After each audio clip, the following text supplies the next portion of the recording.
Bismillahirrahmanirrahim. Assalamualaikum warahmatullahi wabarakatuh.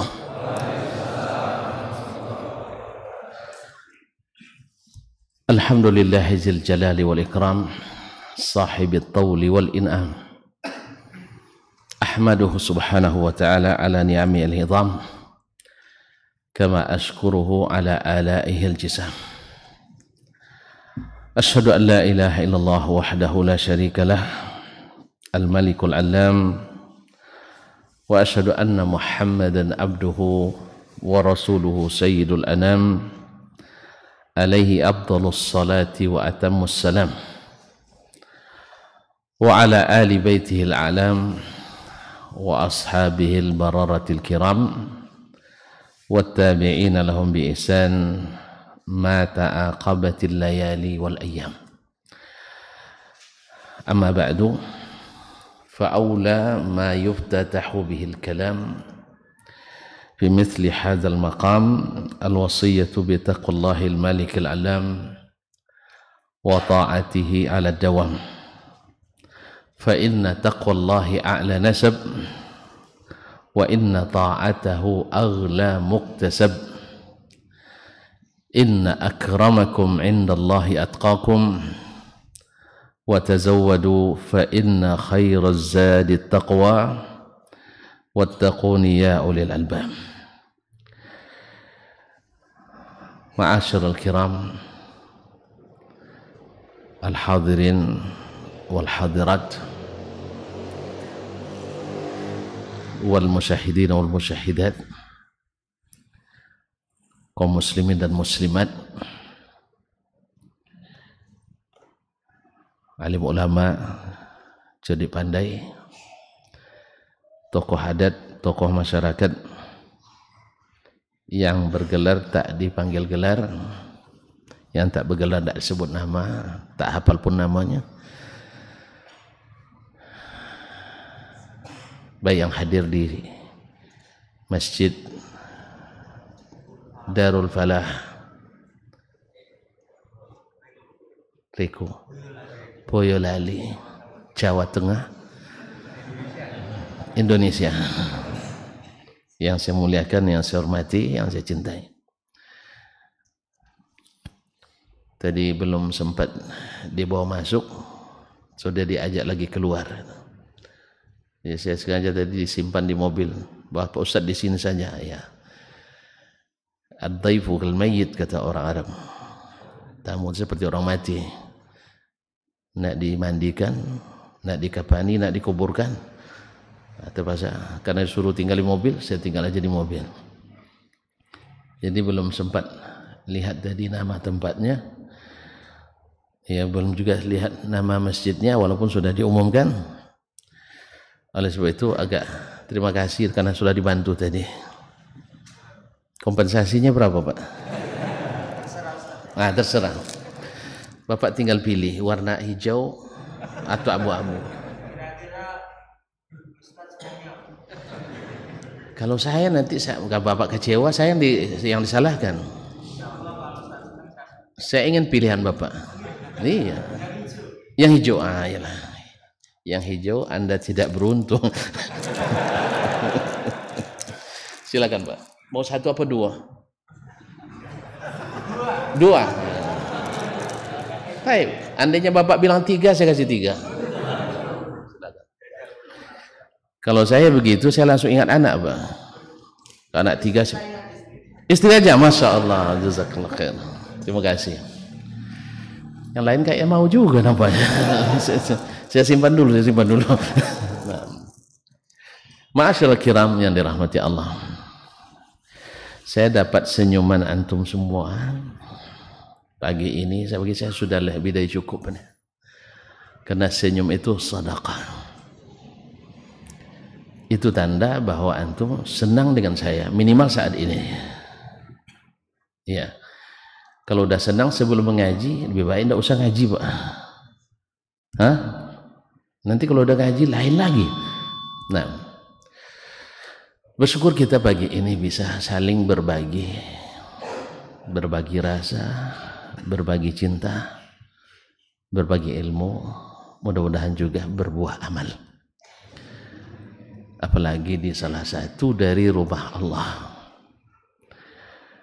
Saya tahu di sini banyak ustadz, banyak ulama, banyak orang-orang hebat. Apalagi kabarnya banyak singa podium di sini. Dulu pertama pulang dari Madinah, saya diundang sebuah lembaga dakwah di Pekanbaru. Para penceramah semuanya. Mereka sebilang di sini banyak singa podiumnya. Iya, keder juga sedikit. Cuman untungnya saya singa padang pasir. Jadi agak sedikit semangat lah. Ya lama tinggal di padang pasir Pak ya. Di Madinah kan banyak ininya, padang saharanya. Jadi singa padang pasir dengan singa podium agak boleh lah. Oleh itu maka saya beranikan juga, bukan untuk tampil lebih, tapi supaya kita sama-sama punya amalan yang berlebih. Mungkin di antara kita yang hadir tak pernah tampil di depan, tetapi ketika masuk surga paling depan di antara kita. Dan andainya orang yang keduluan masuk surga dulu karena mendengar kita kajian, kita mungkin karena abai dan lalai terpaksa mungkin di belakang, mudah-mudahan menjadi syafaat bagi kita. Karena orang-orang beriman yang sama-sama ngaji itu insya Allah juga di akhirat diizinkan Allah memberikan dan mendapatkan syafaat.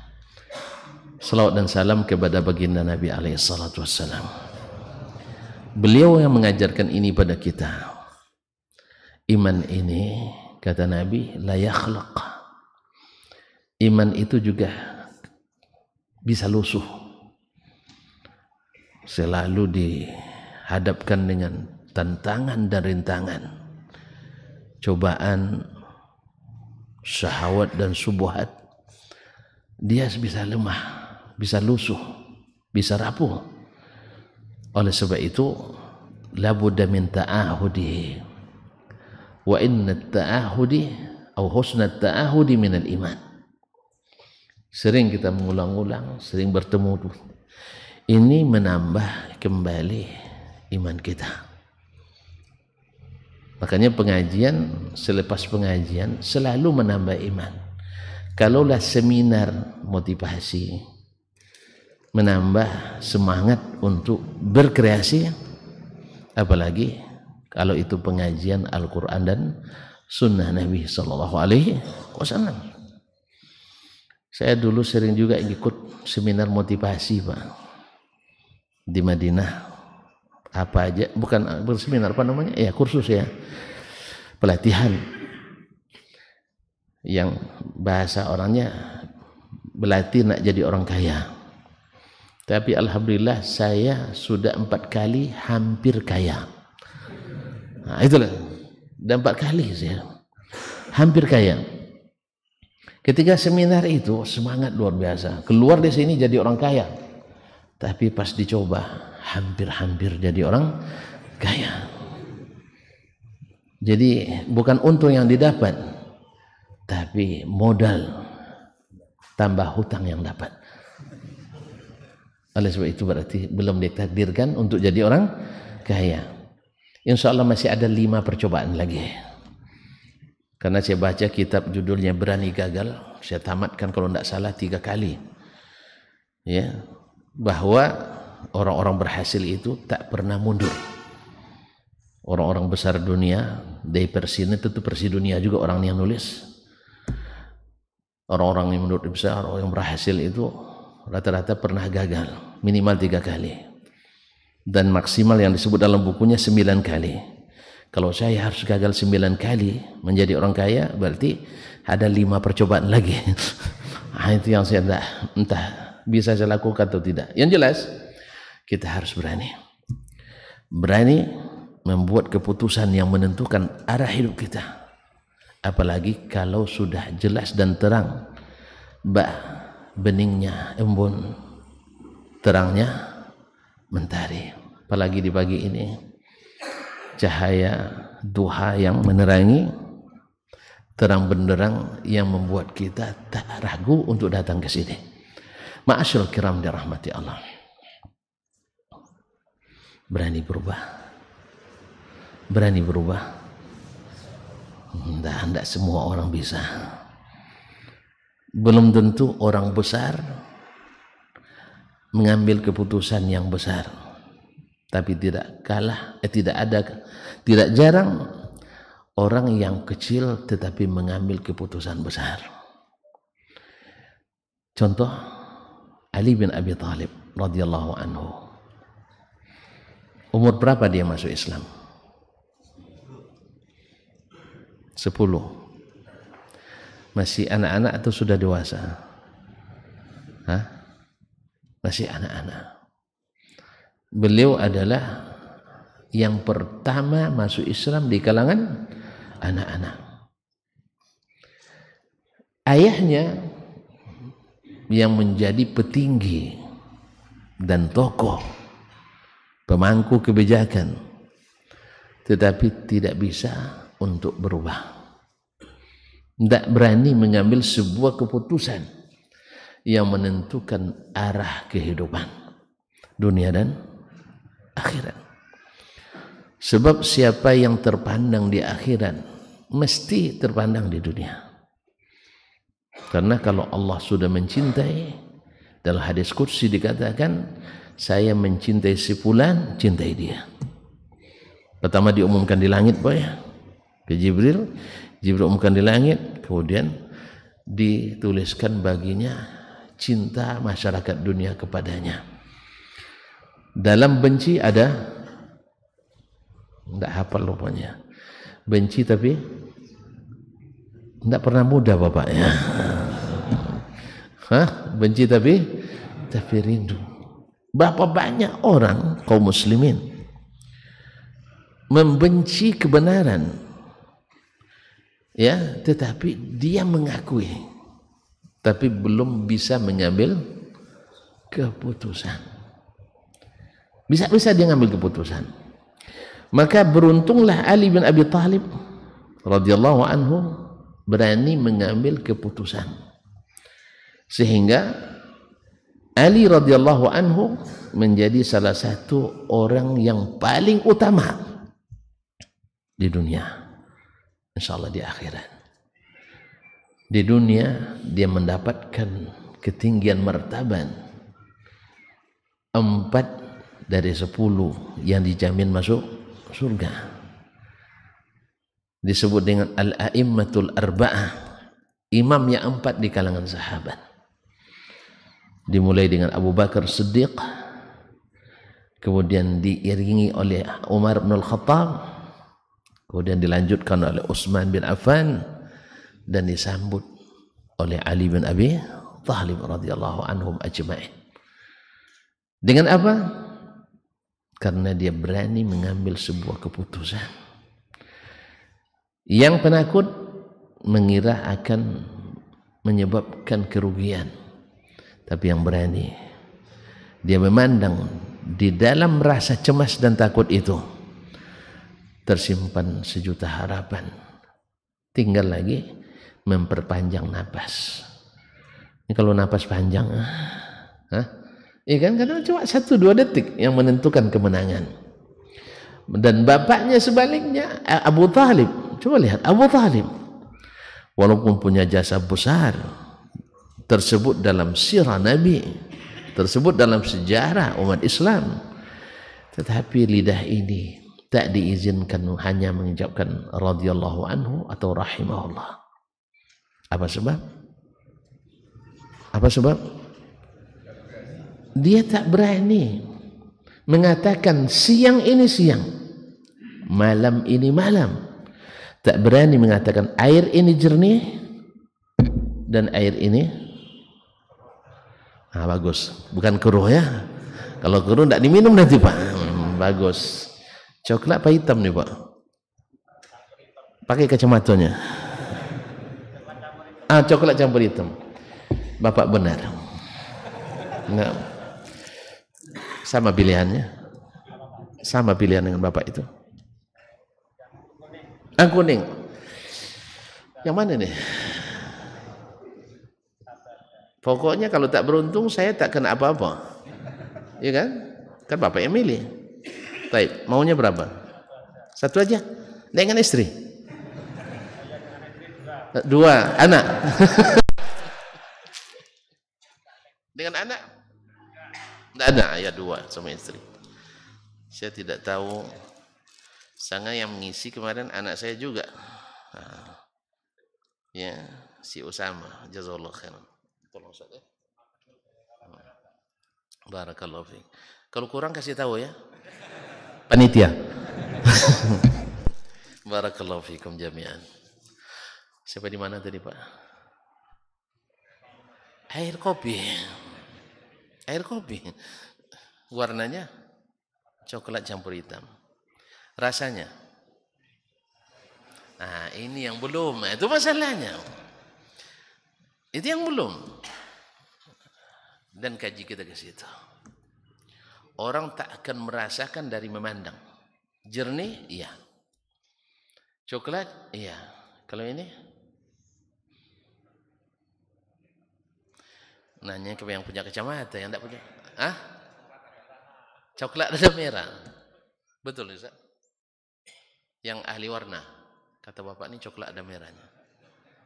Hah? Kalau benar saya kasih. Hah? Kuning kecoklatan. Kayaknya keliru, Pak. Orang tak kasih benarnya. Tayyib. Ba'asyarul kiram dirahmati Allah. Dari memandang bisa orang tergiur tapi tak berani mencoba, tak merasakan manisnya. Ma'asyarul kiram dirahmati Allah. Apa yang dibawa oleh Nabi alaihi salatu wassalam adalah sebuah ajaran yang bukan mengada-ngada. Beliau sendiri sebelum mendapatkan itu tidak tahu apa-apa tentang agama ini. Wa wajadaka dhallan fahada. Nabi alaihi salatu wassalam, kalau bukan karena Allah yang berikan kepadanya hidayah itu,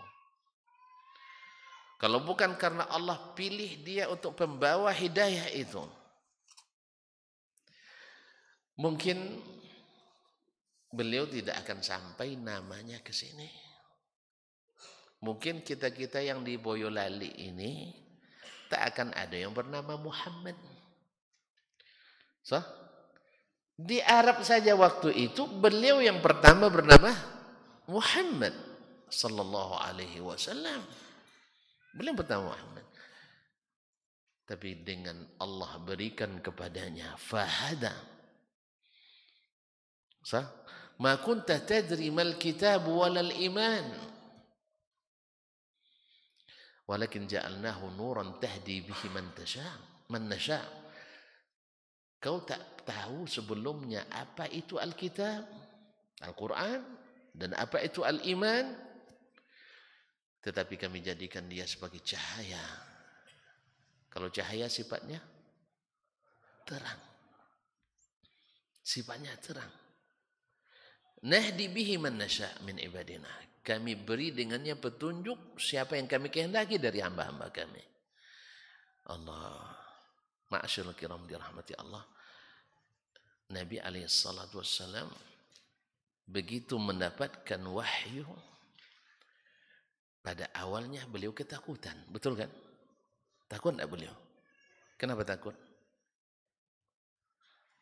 Tuan-tuan awal mengaji takut tak? Hah? Tak pernah takut? Sebelum mengaji kita, ada tak rasa takut? Hah? Pasti. Pasti kita merasa takut. Apalagi bila banyak pula propaganda-propaganda dan provokasi-provokasi. Ada rasa takut. Misalnya kita dulu kita awal merantau, saya pertama merantau kan ke paling jauh waktu itu ke Bangkinang, 5 kilo dari kampung saya. Itu pertama Pak, pertama SD. Habis itu merantau ke Jakarta, dengar kata Jakarta. Koran kita kan suka bikin berita paling buruk, paling bagus. Ya. Berita yang paling buruk, yang paling dicari. Apa maknanya? Berita paling buruk, paling dicari. Perlu juga dijelaskan. Nah, saya jelaskanlah. Dulu, waktu saya masih Jakarta dulu, ada namanya koran Pos Kota. Pernah baca? Ada kolom namanya, nah ini dia. Nah, masih ingat kan? Masih ada sampai sekarang. Jadi kita beli koran, kan satu kos itu kami sekitar 15 orang. Satu kos gantian baca. Apa yang pertama dibaca? Hah? Pasti apa? Nah ini dia. Apa sebab? Beritanya berita-berita kriminalitas dan sejenisnya, perselingkuhan, macam-macam lah. Jadi yang begitu yang laris. Ketika nak ke Jakarta, tentu orang tua kita khawatir. Nanti kamu nak hidup di Jakarta dirampok orang, ini orang katanya. Sah? Ketakutan kita. Rupanya sampai ke Jakarta banyak duit Jakarta rupanya. Iya tak? Tentu enggak tahu. Saya kena waktu khutbah kedua lah bukan saya khutbah, mendengar khutbah kedua di Jumat di Jakarta. Ada yang khutbah waktu itu di UI Universitas Indonesia. Beliau bilang, uang yang rupiah ini 80% beredarnya di Jakarta. Dan 20% yang menyebar di seluruh Indonesia. Ya. Jelas? Makanya kalau nak cari uang cepat ke Jakarta. Nah, ma'asyarul kiram. Tentu tidak suka uang nampaknya. Dah. Rupanya Jakarta itu adalah tempat banyak orang menuntut ilmu, cari pengalaman dan sebagainya. Alhamdulillah, selama Jakarta tidak pernah saya kecopetan, tidak pernah ditodong, tidak pernah ditipu. Kapan ditipu? Pulang ke Pekanbaru. Ya, dicopet kapan? Di Pekanbaru. Subhanallah. Jakarta 2 tahun tidak pernah kecopetan. Di Pekanbaru 2 hari sudah kecopetan. Beritanya Jakarta yang banyak copet. Ternyata Pekanbaru yang kita kena copet. Beritanya Jakarta banyak menipu. Ternyata di Pekanbaru saya kena tipu. Mau tahu? Enggak usah. Enggak usah. Kepo aja. Nah, itu urusan saya aja. Saya pun sudah hampir melupakannya. Kalau bukan karena ceramah ini tidak saya sebut itu. Ma'asyarul kiram dirahmati Allah. Jadi tidak sedikit isu lebih didominasikan daripada kenyataan. Paham Pak maksudnya? Ini kalau saya ibarat film nih, siniasnya berbelit-belit. Saya sering dikritik oleh istri saya. Ocu nih kan, Ocu itu panggilan mas di sana. Ya kayak kami namanya orang Ocu, orang Kampar. Mohon maaf ya. Dalam cerita ada cerita kan, susah dipahami. Untuk tuan-tuan susah juga dipahami. Kalau susah saya berhenti aja, ganti yang lain. Nah. Betul. Kalau tak nyimak dari awal sampai akhir susah dipahami. Tapi bagi siapa yang menyimak, insya Allah. Buktinya Bapak nyimak katanya, Pak ya. Ya kan? Ini sahabat YouTube saya rupanya. Tapi saya bukan YouTuber. Ma'asyarul kiram. Beliau bilang tadi, saya lihat Ustaz di YouTube. Di sana kemarin banyak di YouTube. Rupanya saya muat juga di YouTube rupanya. Nah, kaum muslimin dan muslimat dirahmati Allah. Jadi betapa banyaknya hal yang terang benderang tapi tertutupi oleh isu, oleh propaganda, oleh subuhat dan sebagainya. Makanya ketakutan itulah yang membuat kebanyakan kaum Quraisy tidak mau menerima Islam. Jangankan mereka, Nabi kita alaihissalatu wassalam Ketika awal dapat wahyu, di mana Pak? Hah? Bagus, Masya Allah. Masa tetangga dapat kita enggak? Silakan Pak. Berapa? Hah? Apa? Duanya ya. Oh Bapak yang bilang dua. Ayo silakan. Dua ya. Beliau yang tentukan bukan saya. Taib. Dua. Masya Allah. Mohon maaf ya. Enggak ada bocoran kan? Nah, jangan dibuka dulu, nanti tahu yang lain. Ternyata kosong, saya dituntut nanti.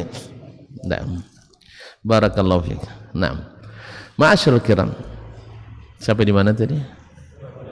Nabi sallallahu alaihi wasallam menerima wahyu di Gua Hira. Lari kemana? Tuan-tuan, kalau ada masalah di luar lari kemana? Ke rumah, jangan ke karaoke lah. Ke rumah larinya. Karena di rumah itu banyak penyelesaian. Di karaoke tambah masalah. Iya kan? Ya enggak? Terjadi penggerebekan. Kena pula kita nak semangat tambah masalah. Jadi larinya ke mana? Ke rumah. Lari ke warung. Apa pucat je? Itulah yang dikejar hantu. Enggak, lari dia ke rumah. Apalagi di rumah istri yang salihah, bukan istri pertama, istri yang salihah. Baik yang ketiga keempat tidak ada masalah, yang penting salihah. Itu penting tuh Pak, cari istri yang salihah. Saya dulu berdoa gitu ya, setelah nak menikah itu saya panjang berdoa Pak, cuman itulah saya lupa bilang istri-istri. Maklumlah waktu itu kita baru nak nikah kan. Jadi doa itu, ya Allah beri saya istri yang salihah, cantik tidak masalah asal kaya. Lupa bilang istri yang salihah, sehingga sampai sekarang izinnya tidak keluar. Nah, sekarang saya tidak berani buat kalau tidak ada izin, karena dianggap ilegal kan kaum muslimin.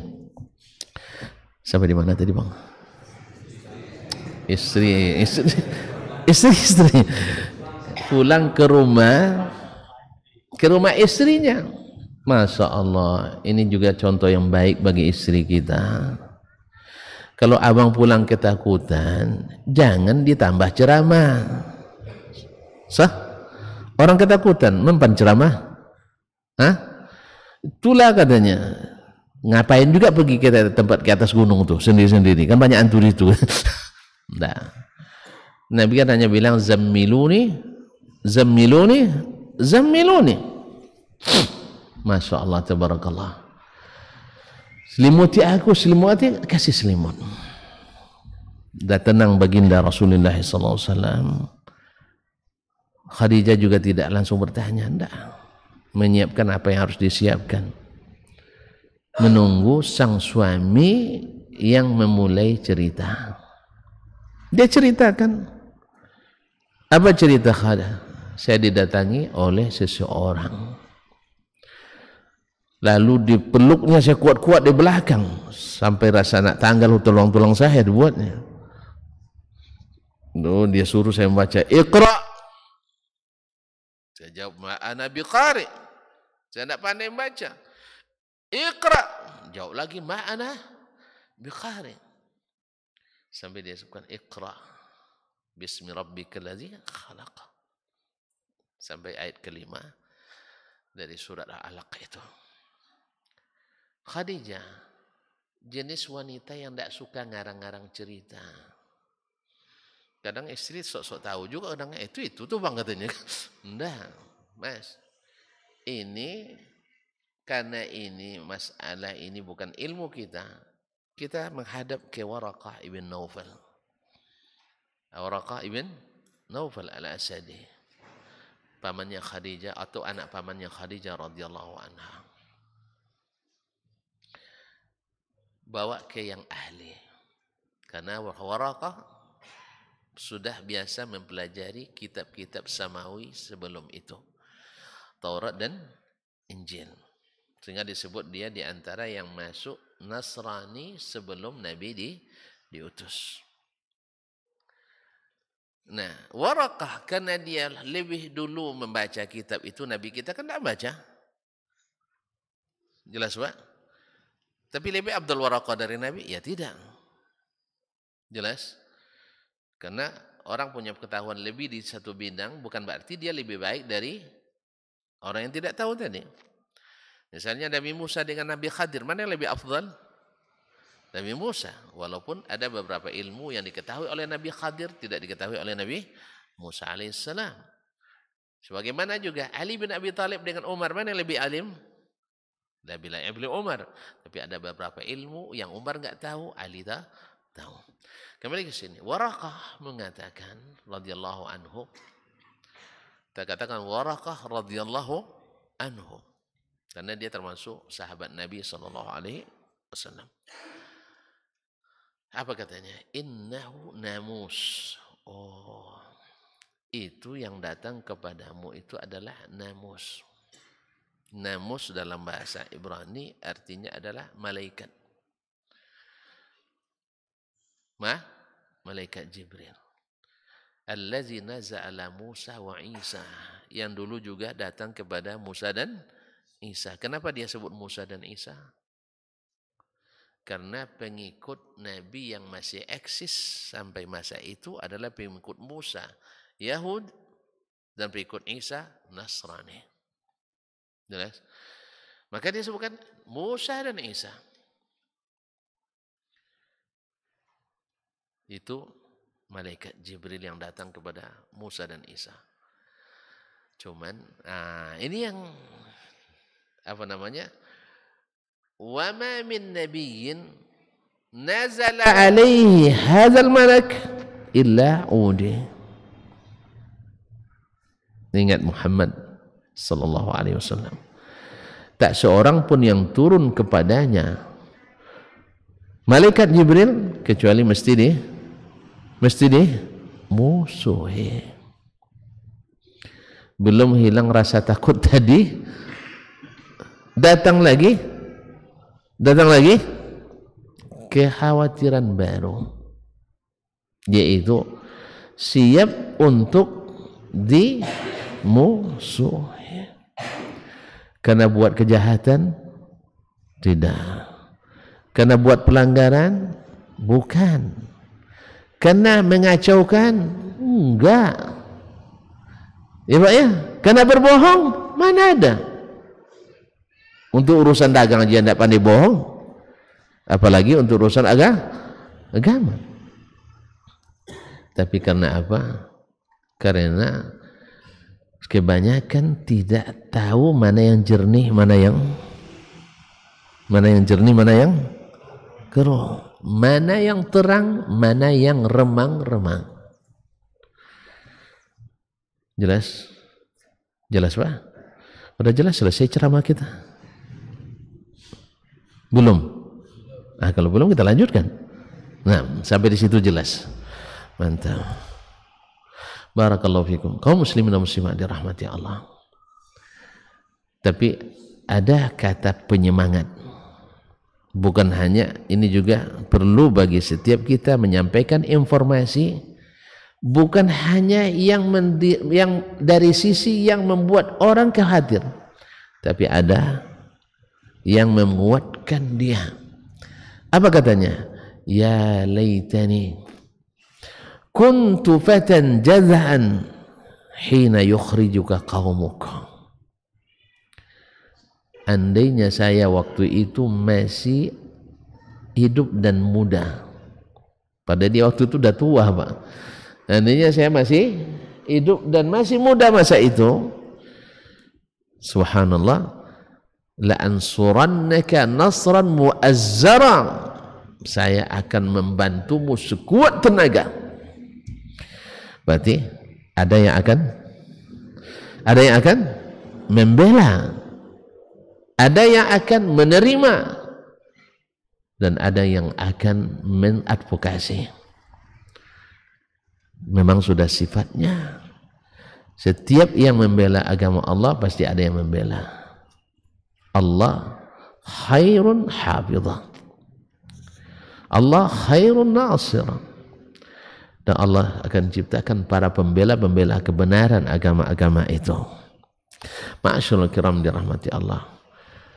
Jadi ini membuat Nabi sedikit lega dan agak reda, sebab yang tua saja siap untuk membela, apalagi yang muda. Nah, yarhamukallah, maka akhirnya sallallahu alaihi wasallam tidak kedatangan wahyu sampai lama sekali, sampai akhirnya turun kepadanya, wa anzir ashiratakal aqrabin. Ma'asyiral kiram, yarhamukallah. Sekarang ternyata waktu begitu cepat berlalu di Boyolali. Awak baru mukaddimah sudah sampai ke khatimah. Hah?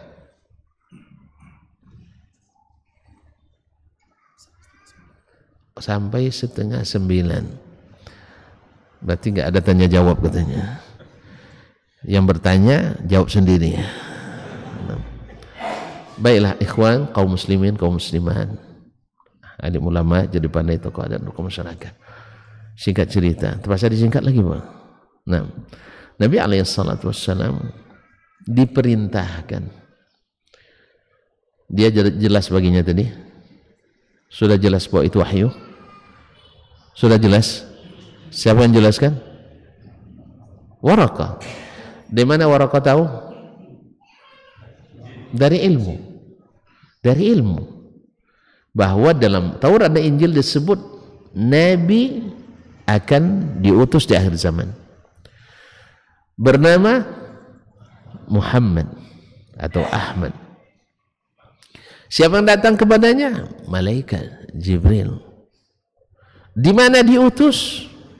Disebutkan baina Jabalai Faran, di antara dua gunung yang terbakar, dan itu adalah kota Madinah, bainal harratain, dua bukit yang hitam. Kemudian hijrahnya disebutkan di tempat yang banyak kurmanya. Jadi semuanya sudah disebutkan. Dia lahir di Mekah, jadi ya'rifunahu kama ya'rifuna abna'ahum. Mereka tahu tentang Nabi itu seperti mengenal anak mereka sendiri. Berarti bening seperti embun, terang bak mentari, jelas sekali baginya. Itulah Nabi SAW. Siapapun yang baca Taurat dan Injil akan dan bertemu dengan Nabi kita Muhammad sallallahu alaihi wasallam, otomatis dia katakan inilah Nabi yang akan diutus itu. Makanya Waraqah tidak ragu dia. Makanya Waraqah langsung masuk Islam. Maka hadis sebutkan Waraqah berenang di sungai-sungai di surga. Maka kita mengucapkan radhiyallahu anhu. Terang baginya, dia ikuti, dia imani. Abu Talib terang baginya, tapi dia ragu mengambil sebuah keputusan. Itulah sebabnya kaum muslimin dan muslimat dirahmati Allah, andainya kita punya jabatan yang membuat kita ragu untuk istiqamah, tinggalkan jabatan itu. Sah? Mau payah Ustaz, modal belum balik. Makanya jangan bermodal. Paham Pak? Buat dapat jabatan jangan pakai modal. Maka saya bilang dengan kawan-kawan, dengan mahasiswa saya bilang, Ustaz, kan ada yang bilang mudah-mudahan Ustaz jadi menteri nanti. Saya tidak mau jadi menteri sebelum. Tidak mau jadi bupati, tidak mau jadi gubernur. Saya mau jadi presiden. Ini mohon maaf nih kampung Pak Jokowi nih. Tapi dengan syarat satu, tak ada lagi calon yang mau maju. Nah itu syaratnya, tidak ada lagi calon yang mau maju. Ini 2024 nih, beritahu saya, kalau tidak ada yang mau jadi calon presiden, misalnya Pak Jokowi tidak mau lagi, memang tidak boleh lagi ya, bisa diubah aturannya. Nah, misalnya, kemudian siapa lagi calon? Pak Ganjar misalnya tak bersedia lagi. Bu siapa lagi? Pak Prabowo. Enggak siap juga. Pak Anies mungkin enggak bisa juga. Apa lagi? Semua enggak ngaku, saya enggak mau katanya. Saat itu panggil saya. Kayaknya enggak mungkin. Kayaknya enggak mungkin. Tonton mendahului takdir. Enggak senang jadi presiden tuh kawan-kawan. Setelah jadi payah kita nak turun. Paham? Paham? Enggak paham. Makanya enggak bakal jadi presiden. Nah, baik kaum muslimin. Jadi kalau pekerjaan kita yang membuat kita susah istiqamah, tinggalkan pekerjaan itu. Ya Pak. Kalau istri kita yang membuat kita susah untuk istiqamah, jangan tambah istri kita. Iya, kalau sendiri tidak cukup istiqamah kita, berarti perlu pembantu. Tentu tidak pernah dengar cerita Syekh Al-Albani digugat oleh istrinya ke mahkamah? Tidak pernah? Pernah dengar? Mau dengar? Masya Allah, dengar juga. Jadi beliau digugat oleh istrinya Abdurrahman ke mahkamah. Gugatannya apa? Syekh terlalu banyak tamunya, jadi payah bersihkan rumah, bikin masakan makanan terus. Ya, yang namanya suami bertamu sama dengan tamu istri, kan gitu kan? Kan toh kalau istri bertamu, suami kan sibuk juga, atau enggak? Tentulah salahnya. Awak bertamu, istri sibuk. Istri bertamu, kita tak sibuk. Enggak boleh. Istri bertamu, kita sibuk juga. Minimal sibuk menyiapkan. Iyalah. Bang, Mas, besok ada tamu datang dari Boyolali, gitu kan? Ya, belanja dapur udah enggak ada lagi. Perlu tambahan. Ya berapa? Gitu kan? Atau bisa Mas tolong jemput besok katanya, misalnya kan, tapi jangan sendiri ya katanya. Nah, la ilaha illallah Muhammad Rasulullah. Kaum muslimin kaum muslimat dirahmati Allah. Apa hubungannya tadi Pak? Hah? Gimana?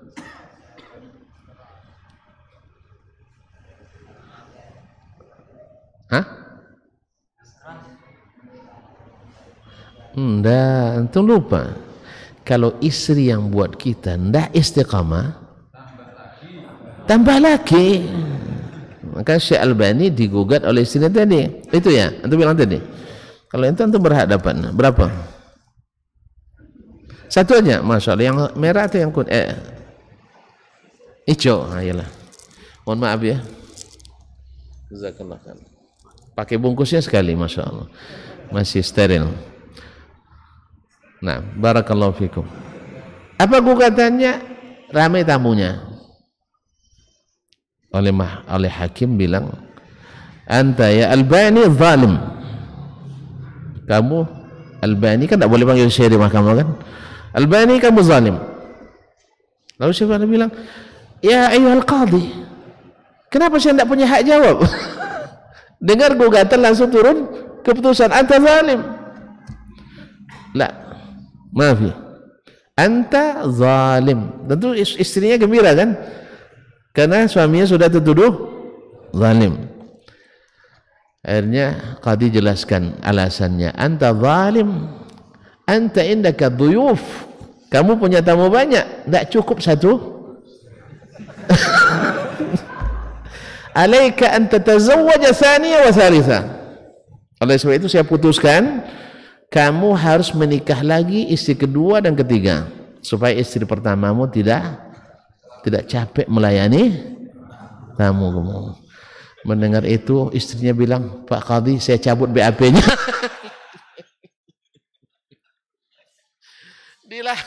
Dicabut laporannya. Tidak apa-apa, saya siap. Ramai pun tamu tidak ada masalah.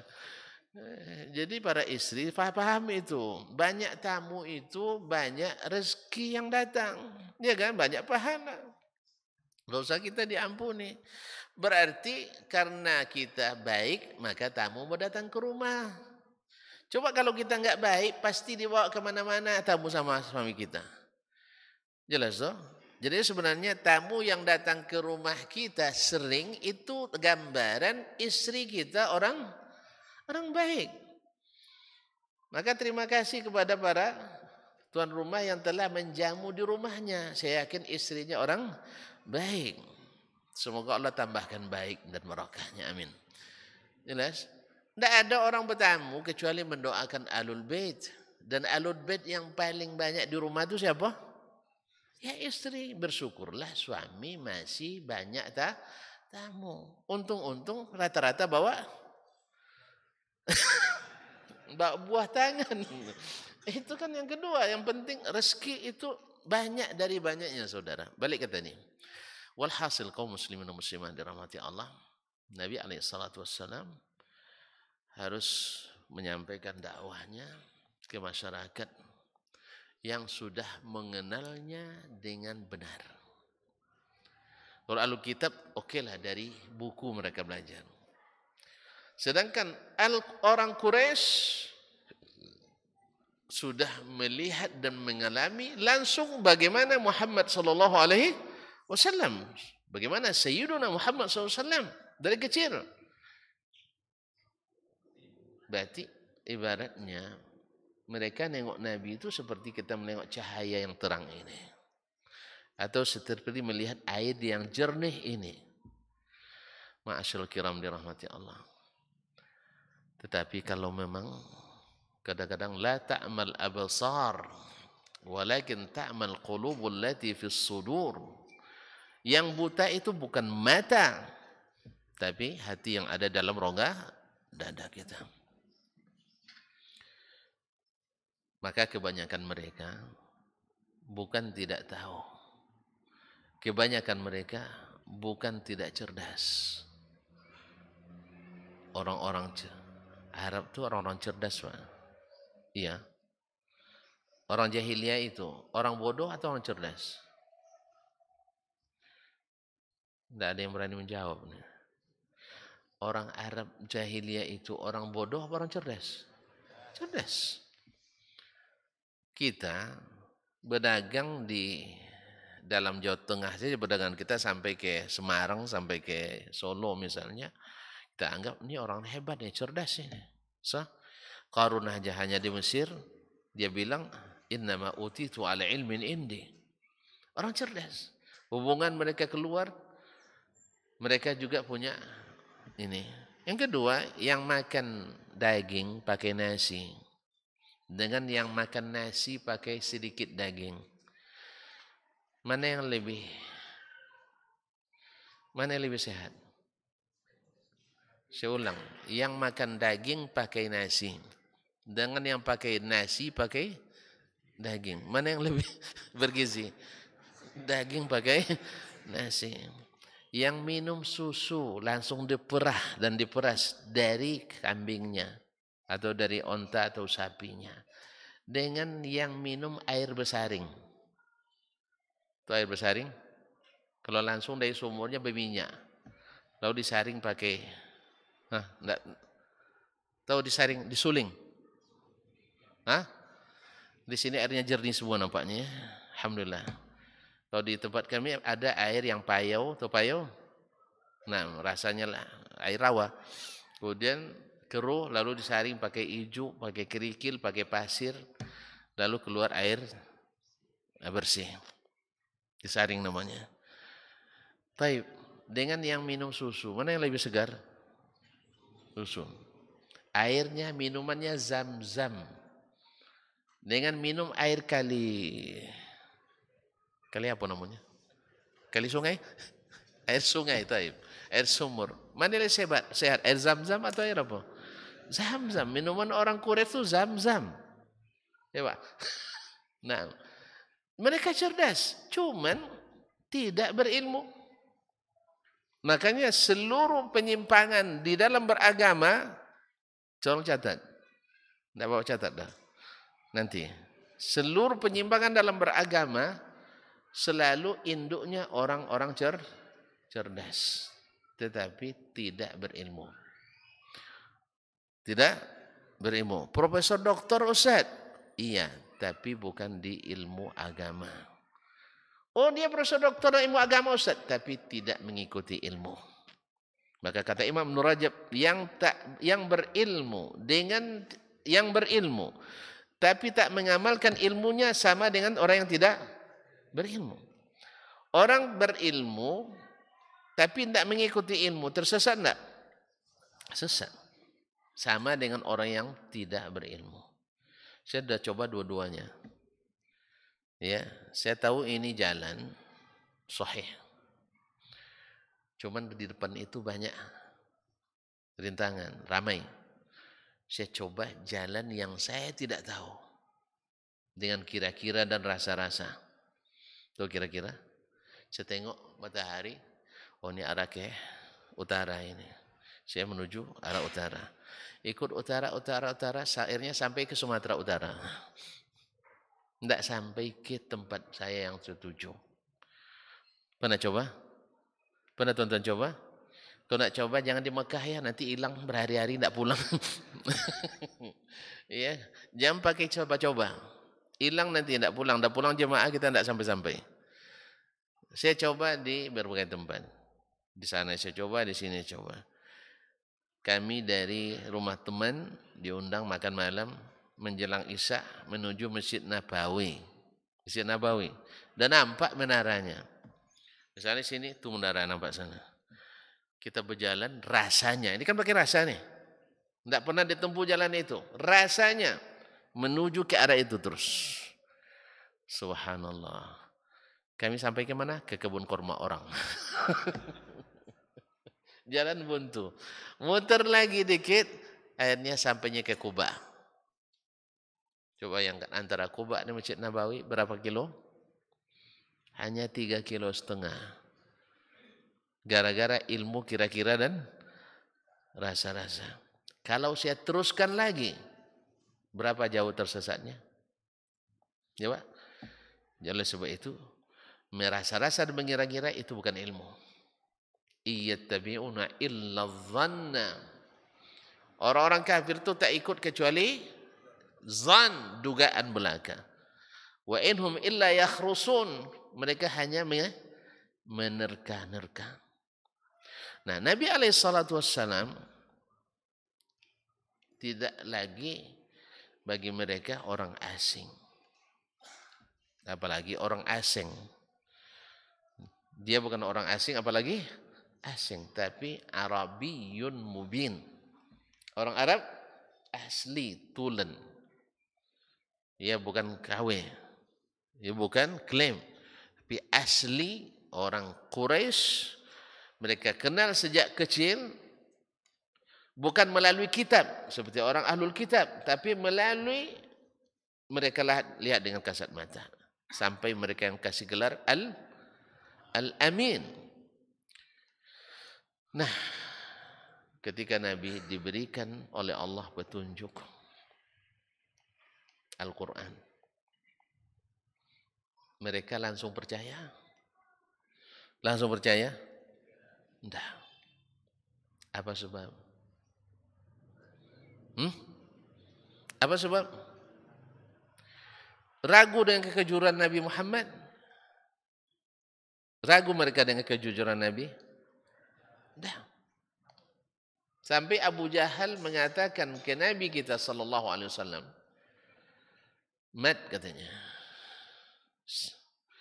"ma'ahidna minka kadziban qatt." Kami tak pernah mendengar kamu berdusta selama hidupmu. Berarti maknanya apa? Sekarang kamu juga tidak dusta. Cuman masalahnya, Bani Hashim dapat jabatan menyiapkan makan dan minumnya jemaah haji. Bani Syaibah dapat kehormatan tukang pegang kunci surga. Kunci Ka'bah. Saya bilang kunci surga. Kunci, dah mulai ngantuk nampaknya. Kunci surga. Kunci Ka'bah. Saya pun sudah mulai. Allah musta'an. Kunci Ka'bah. Bani Makhzum Baninya Abu Jahal punya tugas atau dapat kehormatan untuk mengibarkan bendera perang atau perdamaian dan perundingan. Semuanya sudah bagi-bagi. Nah sekarang Bani Hashim ada Nabi. Kami kapan pula dapat? Saya ulang kembali. Dari Bani Hashim ada Nabi. Kapan kami pula dapat Nabi? Dulu kita duduk sama tinggi, tegak sama rendah. Nah, terima juga. Nah, ini mah betul-betul sudah. Nah, harus ditutup kajian ini. Duduk sama tinggi, tegak sama rendah. Duduk sama tinggi, duduk sama rendah, tegak sama tinggi. Kalau bahasa Arabnya waqad istawatir rukab. Lutut-lutut kita sudah sama-sama beradu. Artinya sederajat. Semua orang dulu kalau sederajat duduknya beradu lutut. Nah, itulah lebih kurang tradisinya mereka. Kalau kita istilahnya duduk sama tinggi, duduk sama rendah, tegak sama tinggi. Nah sekarang gimana kami lagi Hashim melejit, kami nyungsep bahasa dia. Akhirnya oleh sebab itu jangan harap kami akan beriman kepadamu. Tujuannya memanas-manasin Nabi alaihissalatu wassalam. Memang dia tak menerima sedikit pun, bahkan dapat gelar kebesaran Fir'aunnya umat ini. Ada yang ingin nyusul? Ada yang ingin nyusul dapat gelar kehormatan ini? Fir'aunnya umat ini. Jangan pula lahir nanti Fir'aunnya Boyolali, jangan. Jangan. Nah, kaum muslimin dan muslimat, dia tahu bening seperti embun, terang seperti mentari. Ini Muhammad sallallahu alaihi wasallam. Tapi tadilah masalahnya, dia hanya melihat, belum merasakan. Dulu sebelum kita ngaji, kita juga lihat. Wait and see. Tunggu dan lihat dulu. Kalau rasanya nanti menguntungkan, enak, kita teruskan. Kalau tidak, kita tidak terlibat. Tetapi yang berani mengambil keputusan dan merasakan halawatul iman, manisnya keimanan, maka mereka menjadi orang-orang yang diangkat. Karena memang Islam ini ya'lu wa la yu'la alaih, akan tinggi. Kemudian Al-Quran itu akan mengangkat bagi yang menerima, bi'izzi azizin atau bizilli zalil. Al-Quran itu rafa Allah bi aqwaman, Allah angkat beberapa kaum dengannya, wa adzalla bihi wa wada'a bihi akharin. Nah, sekarang terasa manis Pak ya? Terasa manisnya iman itu. Terasa? Gimana tidak? Al-haqqu min rabbik fala takunanna minal mumtarin. Setiap kita beramal sekarang, apapun ucapan, kita tanyakan, ini petunjuk Muhammad sallallahu alaihi wasallam. Nabi kita Muhammad jalan. Sehingga kita punya dasar hukum yang kuat. Kalau bahasa apanya, payung hukum ya. SK-nya jelas. Jadi bekerja dengan SK ada gaji? Hah? Ada gaji? Kalau bekerja tanpa SK ada gaji? Siapa gaji? Hah? Antum bekerja di kantor tidak ada SK, ada gaji? Serius? Pernah coba? Pernah? Saya sering. Ya. Saya sering. Dulu pertama pulang, kan saya pulang undangan dari rektor UIN Suska. Mungkin kepegawaiannya lupa bikin SK saya. Awak karena yang penting kan bekerja, saya tidak butuh SK, kan itu kan. Akhirnya 2 bulan saya bekerja, tidak ada gaji. Awak kira mungkin dirapel karena baru-baru kan. Untung pembantu rektor 2-nya waktu itu orangnya Masya Allah sensitif orangnya. Ustaz ada terima gaji. Saya bilang, macam apa gaji itu Pak? Dia paham ketika bertanya, kan belum kan. Orangnya cerdas, jazakallahu khairan. Masa dia telepon langsung kabak ke pegawaian, panggil, Bulan, tak, sini. Ini Ustadz antum sudah beri SK atau belum? Waduh, mohon maaf Pak, lupa saya katanya. Akhirnya lupa, dimaafkan, gaji tetap tak keluar. Ya orang lupa kan tidak berdosa kan? Cuman gaji tak dapat. Jelas? Jelas Pak? Ada yang mau ganti? Ada yang mau ganti? Saya terima sekarang. Nah, gitulah. Akhirnya berapa kali saya tampil di event-event yang kadang cukup bergengsi. Menurut Bapak kalau saya tampil di depan Pak Presiden bergengsi enggak? Bergengsi enggak? Gengsi ya? Jadi khatib. Jadi khatib. Bukan khatib. Khatib itu tuh pelamar tuh. Khatib Jumat. Bergengsi enggak? Masa enggak? Ini enggak loyal lagi nampaknya. Nah, gengsi. Cuman karena SK-nya enggak ada gajinya. Yang panitia daerah menyangka ini dari pusat, yang pusat mengira ini dari daerah. Ujungnya saya yang disuruh kawan, mana honornya kan? Ada. Jadi oleh sebab itu kalau bekerja tak ada SK jangan harap ada gaji. Beramal tanpa ada perintah, tanpa dalil dan hujjah jangan harap dapat pahala. Manis kan? Manis kan? Jadi ketika kita bekerja tak mengharap honor dan gaji, aman. Sah? Demikian juga kecuali bapak-bapak kalau nak beramal tanpa harap pahala, buatlah. Ya, makanya ketika orang bekerja dengan SK, tentu nyaman dia akan dapat gaji. Yang kedua, bekerja mesti ikut SOP. Karena kalau SOP tidak diikuti, laporan tidak diterima. Laporan tidak terima, dana tidak cair. Alasannya apa? Nomenklaturnya enggak ada. Jelas? Nabat atau anggarannya enggak ada. Oleh itu kaum muslimin dan muslimat dirahmati Allah. Nah, ketika kita menentukan pilihan kita, karena yang disampaikan oleh baginda Rasulullah jelas seterang-terangnya. Ya, Pak? Jelas sejelas-jelasnya, terang seterang-terangnya. Maka kita tinggal memilih. Yang berani akan merasakan nikmat di dunia ini dan surga di akhirat nanti. Yang tak berani, minta-mintalah semangat pada yang sudah berani. Jangan dijauhi. Sebab orang pemberani itu pasti perlu dorongan dari saudara dan teman, bahkan istri dan keluarga. Mungkin tonton pernah dengar cerita, tapi saya tidak punya sanadnya.